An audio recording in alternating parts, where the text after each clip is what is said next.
So I was invited to talk about a metabolic imaging technique that we've been developing over the last 8 or 9 years. So it's a new way of doing metabolic imaging with magnetic resonance. So magnetic resonance is a very insensitive method, and traditionally we use MRI to image tissue water protons. So water protons are very abundant in tissues, and protons are very sensitive to MR detection, so we can generate images of tissue anatomy. Metabolic imaging with MR has been around since the 1970s, but the problem's been a lack of sensitivity. So these metabolites are present about 10,000-fold lower concentration than tissue water protons. So we can detect them, we can't image them except at relatively low resolution.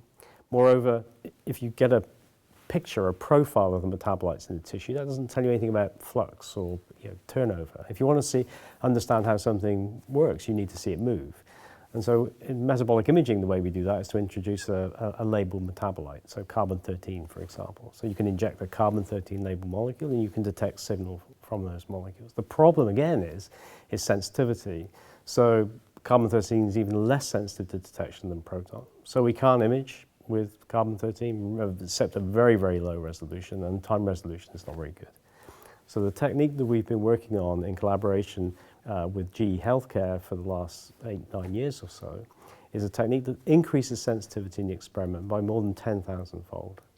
So now we can do metabolic imaging in a way that's never been possible before. And what we've been concentrating on is to use this technique to detect treatment response, to guide therapy. So everybody's, I think, familiar with the concept of personalized medicine, that no two patients' tumors are the same. They differ genetically, they'll respond differently to different drugs. Now, you can genetically profile those drugs, those tumors, that may tell you which drugs are going to work well in those tumors. So our approach is to image very early after treatment. So you treat the patient, and then we're aiming within 12, 24 hours maybe, to see whether the drug has actually hit its target. And that's really been the focus of our research, so that you can guide therapy more effectively. I wouldn't say that. I think it's complementary to FDG. So the limitation of the technique is that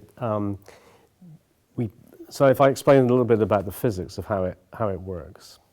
So in a magnetic resonance experiment, the reason it's you're looking at a very weak interaction between a nuclear spin and a magnetic field. What we do is part of this technique is to polarize the spins so they give more signal.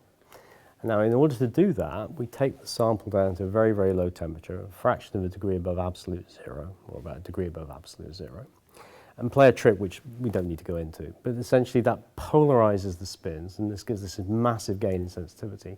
Now, the breakthrough in this field came maybe 10 years or so, more than 10 years ago now, where Claes Goldman, Jan-Henrik and Kjell Larsen, working then in Amersham, subsequently with GE Healthcare, realized that you could warm the sample up extremely quickly and retain this polarization, albeit for a relatively short period of time.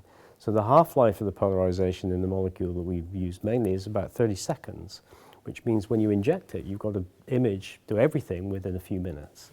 Now that's a challenge, but it's already been done clinically. So the first clinical trial has already happened, and we hope to do these studies in Cambridge later this year.